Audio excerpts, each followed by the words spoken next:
ಸುತ್ತಲೂ ಹಚ್ಚ ಹಸಿರಿನ ಗಿಡಮರ ಗದ್ದೆ ತೋಟಗಳು, ಅವುಗಳ ಮಧ್ಯದಲ್ಲೊಂದು ದೈತ್ಯವಾದ ಪ್ರಾಚೀನ ಗುತ್ತು ಮನೆ. ಇದು ಬರೀ ಮನೆಯಲ್ಲ, ಶತಮಾನಗಳ ಹಿಂದಿನ ಸಂಪ್ರದಾಯವನ್ನ, ಜೀವನ ಶೈಲಿಯನ್ನ, ನಮ್ಮ ಪೂರ್ವಜರು ಬದುಕಿದ ರೀತಿಯನ್ನ, ಬಳಸಿದ ವಸ್ತುಗಳನ್ನ ಇಂದಿನ ಪೀಳಿಗೆಗೆ ಪರಿಚಯಿಸುತ್ತಿರೋ ಈ ಆಧುನಿಕ ಯುಗದಲ್ಲೂ ಅಸ್ತಿತ್ವವನ್ನು ಉಳಿಸಿಕೊಂಡಿರುವ ದೇರಾಜೆಯ ಐನ್ ಮನೆ. 2-3 ತಲೆಮಾರುಗಳು ತಮ್ಮ ಜೀವನವನ್ನ ಸವಿಸಿರೋ 150 ವರ್ಷಕ್ಕೂ ಹಳೆಯದಾಗಿರೋ ಈ ಮನೆ ಈ ಊರಿನ ಪ್ರಧಾನ ಕುಟುಂಬಕ್ಕೆ ಸೇರಿದ್ದು. ಕೆಂಪು ಕಲ್ಲುಗಳನ್ನ, ಸುಣ್ಣದ ಗಾರೆಯನ್ನ, ಮರ ಮತ್ತು ಮಣ್ಣನ್ನ ಬಳಸಿಯೇ ಈ ಅದ್ಭುತ ನಿಲಯ ನಿರ್ಮಾಣವಾಗಿದ್ದು. ಶತಮಾನಗಳಿಂದ ಅದೆಷ್ಟೋ ಜನರ ಬದುಕನ್ನ ಕಂಡಿದ್ದ ಈ ಸುಂದರವಾದ ಮನೆಯೊಳಗೆ ಕಾಲಿಟ್ಟು ಸಾಲು ಕಂಬಗಳನ್ನ ನೋಡುತ್ತಾ, ಸಗಣಿಯಿಂದ ಸಾರಿಸಿದ್ದ ಮಣ್ಣಿನ ನೆಲಕ್ಕೆ ಪಾದಸ್ಪರ್ಶ ಮಾಡುತ್ತಾ, ಬಾಗಿಲನ್ನ ದಾಟಿ ಜಗುಲಿಗೆ ಬಂದು ನಿಂತರೆ ಅಲ್ಲಿದ್ದ ಗೋಡಿಕೆ ಕಂಬಗಳು, ಕೂರಲು ಬಳಸೋ ಐಮರ, ಸೂರ್ಯ ಚಂದ್ರರ ಕೆತ್ತನೆಯನ್ನ ಹೊಂದಿದ್ದ ಕಿಟಕಿಗಳು, ಆ ಮನೆಯಲ್ಲಿ ಆಯಸ್ಸು ಸವೆಸಿದವರ ಭಾವಚಿತ್ರಗಳು, ಅಂದಿನ ಕಾಲದ ಮರದ ಮಂಚ, ಗತಕಾಲದ ಗಡಿಯಾರಗಳೆಲ್ಲವೂ ನನ್ನ ಗಮನ ಸೆಳೆಯುತ್ತಿದ್ದವು. ಮುಂದುವರಿದು ಈ ಮನೆಯ ಮತ್ತೊಂದು ಅಂತಸ್ತನ್ನ ಹತ್ತಿ ನಿಂತರೆ ವರ್ಷಕ್ಕೊಮ್ಮೆ ಬಾಗಿಲು ತೆರೆಯೋ ದೈವದ ಕೋಣೆಗಳಿಗೆ ಬೀಗ ಬಿದ್ದಿತ್ತು. ಅದರ ಅಕ್ಕಪಕ್ಕದ ಕತ್ತಲ ಕೋಣೆಗಳಲ್ಲಿ ಹಳೆಯ ಹಾರ್ಮೋನಿಯಂ, ಕಂಚು ಮತ್ತು ತಾಮ್ರದ ವಸ್ತುಗಳು, ಕಬ್ಬಿಣದ ತೂಕದ ಕಲ್ಲುಗಳು, ಮಣ್ಣಿನ ಮಡಕೆಗಳು, ಬಿದಿರಿನ ಬುಟ್ಟಿಗಳು, ಹಳೆ ಕಾಲದವರು ಬಳಸಿದ್ದ ಮರದ ಪಾದುಕೆಗಳು, ಅಂದು ಯುದ್ಧಕ್ಕೆ ಒಯ್ಯುತ್ತಿದ್ದ ರಕ್ತಲೇಪಿತವಾದ ಕತ್ತಿ ಈ ಮನೆಯೆಡೆಗಿನ ನನ್ನ ಕುತೂಹಲವನ್ನ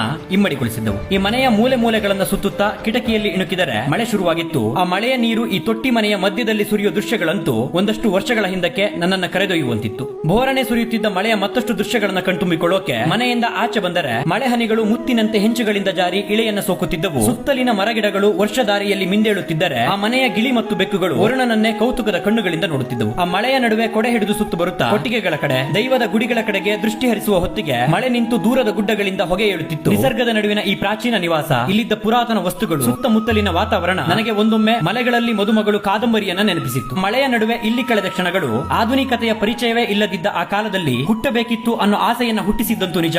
ಫಾಲೋ ಮಾಡ್ಕೊಳ್ಳಿ, ಮತ್ತಷ್ಟು ಪುರಾತನ ಜಾಗಗಳನ್ನ, ಅವುಗಳ ಕಥೆಗಳನ್ನ ಹುಡುಕಿ ನಿಮ್ಮುಂದೆ ತರ್ತೀನಿ. ಕರ್ನಾಟಕವಿದು ನಿಗೂಢ ವಿಷಯ ಮತ್ತು ಜಾಗಗಳೇ ತುಂಬಿರೋ ಕಣಜ.